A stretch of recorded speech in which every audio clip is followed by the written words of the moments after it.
दोस्तों, आप लोगों का फिर से मेरे इस वीडियो में स्वागत है। जो इस वीडियो को पहली बार देख रहे हैं तो इस चैनल को सब्सक्राइब ज़रूर करें। यदि आपको यह वीडियो अच्छी लगे तो लाइक और शेयर करने ना भूलें।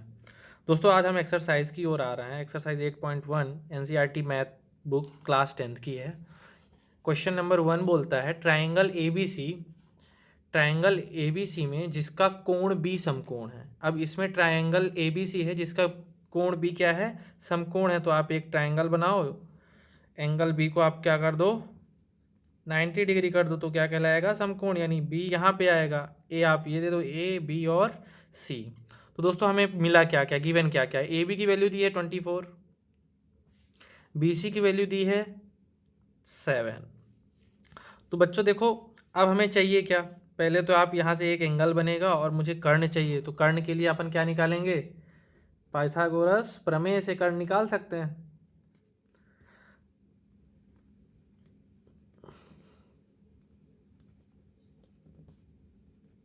जब तक हमें पूरी डाटा नहीं है तो हम उसे कंप्लीट करेंगे। तो हमारे पास कर्ण नहीं है ना, तो कर्ण के लिए पाइथागोरस प्रमेय यही कहता है, कर्ण का वर्ग बराबर लंब का वर्ग धन आधार का वर्ग। तो कर्ण हमें नहीं पता, बाकी लंब कितना है 24 का होल स्क्वायर प्लस 7 का होल स्क्वायर। तो कर्ण का स्क्वायर इक्वल टू 24 का स्क्वायर अगर आप करो कितना आएगा बच्चों, 576 प्लस 49। तो के स्क्वायर इक्वल टू 576 प्लस 49 यदि आप करोगे तो कितना आ जाएगा, 625। तो अब यदि ये के बराबर निकालो, स्क्वायर है इधर आएगा तो काहे में बदल जाएगा, अंडर रूट में। तो 625। तो के इक्वल टू यहाँ से कितना आ जाएगा, अंडर रूट से बाहर यदि आप निकालोगे तो कितना आ जाएगा 25। तो कर्ण बराबर कितना आ गया बच्चों, 25। यदि आप अगर अब देखो क्वेश्चन बोल क्या रहा है, तो निम्नलिखित का मान ज्ञात कीजिए। अब यहाँ पे बोला है साइन ए कॉस ए निकालना है, साइन सी कॉस सी निकालना है। तो ए का मतलब यहाँ से एंगल की बात कर रहा है वो। यहाँ से जब बात करेगा तो हमारे लिए लंब क्या हो जाएगा 7, आधार क्या हो जाएगा 24 और कर्ण तो यही रहेगा। यदि यहाँ से बात कर रहा है सी की बात, जो कि क्वेश्चन नंबर सेकंड में वही चीज़ बोला है, साइन सी और कॉस सी। यहाँ से यदि बात करेंगे तो लंब क्या रहेगा, ये रहेगा। जिस एंगल से आप निकालोगे उसके जस्ट सामने वाली भुजा क्या हो जाती है, लंब हो जाती है। तो यदि हम पहले क्वेश्चन की बात करें तो हमें निकालना क्या है बच्चों, साइन ए कॉस ए। तो साइन ए की बात करें तो साइन ए इक्वल टू लंब बटे कर्ण। यहाँ पे एक छोटा सा आप डायग्राम बना सकते हो दिखाने के लिए, यदि आपको दिखाना है तो। ए बी सी, तो ये लंब कहलाएगा, ये आधार कहलाएगा और ये वाला कर्ण। तो अब यहाँ से आप लंब ये कहलाएगा, तो लंब क्या है बच्चों 7 और कर्ण क्या है 25। साइन ए की वैल्यू कितनी आ गई 7/25। अब यहीं पे कॉस की वैल्यू यदि आप निकालोगे तो क्या होता है, कॉस ए बराबर आधार बटे कर्ण। तो आधार क्या है बच्चों, आधार ए बी है, आधार कितना है 24 अपॉन कर्ण कितना है बच्चों 25। तो साइन ए की वैल्यू कितनी आ गई 7/25, कॉस ए की वैल्यू कितनी आ गई 24/25। यहीं पे आप सेकंड वाले में जाएं तो सेकंड वाला क्या बोलता है बच्चों, साइन सी और कॉस सी। तो साइन सी के लिए तो यहीं पे आपको देखो, यदि तो लंब कहाँ यहीं आएगा, एंगल के जस्ट सामने वाली भुजा क्या कहलाती है, लंब कहलाती है। तो एंगल यहाँ बन रहा है तो लंब क्या कहलाएगी, ये कहलाएगी, आधार ये कहलाएगा। तो यहाँ की बात करें यदि, तो साइन सी इक्वल टू लंब बटे कर्ण। तो लंब यहाँ पे क्या है बच्चों 24 और कर्ण क्या है 25। कॉस सी की बात की जाए तो आधार बटे कर्ण। तो आधार क्या है बच्चों 7 अपॉन का कर्ण क्या है 25। तो देखो बच्चों, फर्स्ट का answer sine A cos A के टर्म में, सेकंड का आंसर साइन सी कॉस सी के टर्म में। दोस्तों ये रहा आपका पहला क्वेश्चन जो कि कंप्लीट होता है। ये अपन दूसरा क्वेश्चन देखते हैं।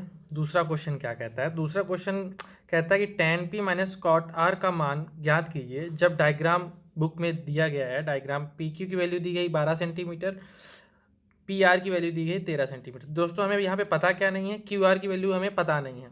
किसी की भी वैल्यू यदि हमें निकालना है लंब कर्ण या आधार की, तो हमें क्या लगाना है, पाइथागोरस प्रमेय।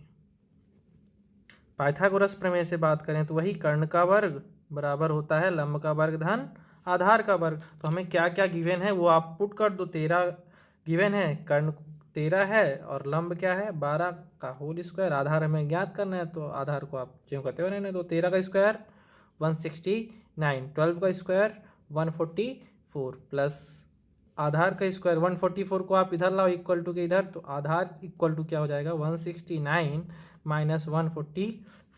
तो आधार स्क्वायर इक्वल टू 169 माइनस 144 कितना आएगा बच्चों 25। यदि आप इसको स्क्वायर को उधर ले जाओगे तो काहे में चेंज हो जाएगा √25। √25 को यदि आप निकालोगे तो ए इक्वल टू क्या आ जाएगा बच्चों 5, यानी आधार का मान कितना आ गया हमारे पास 5। अब हमें पूछा क्या है tan p minus cot r. यहाँ पे एंगल p दे दिया एक बार क्या दे दिया r दे दिया। हमें इसकी वैल्यू ज्ञात करनी है। तो देखो r से आपको जस्ट पता चल रहा है कि आप कैसे निकाल सकते हो।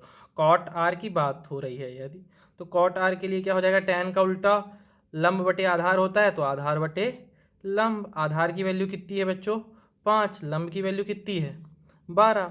अब यहाँ पे tan p की बात हो रही है, तो tan p में ये देखें तो एंगल क्या हो जाएगा बच्चों p। अब p से देखो तो लंब क्या हो जाएगा क्यू आर, यानी p 5। तो आप यहाँ पे बना लो tan p के लिए यदि बनाना है तो p q r, लंब ये आधार और कर्ण। तो tan p की बात करें यदि तो लंब बटे आधार, तो लंब क्या है बच्चों 5, आधार क्या है बच्चों 12। तो आप यहाँ पे पुट कर दो।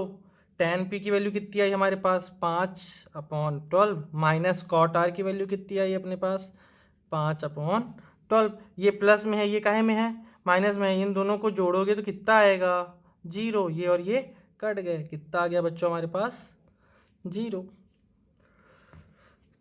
तो दोस्तों धन्यवाद, आज के लिए बस इतना ही। यदि आपको यह वीडियो अच्छी लगी हो तो लाइक और शेयर ज़रूर करें।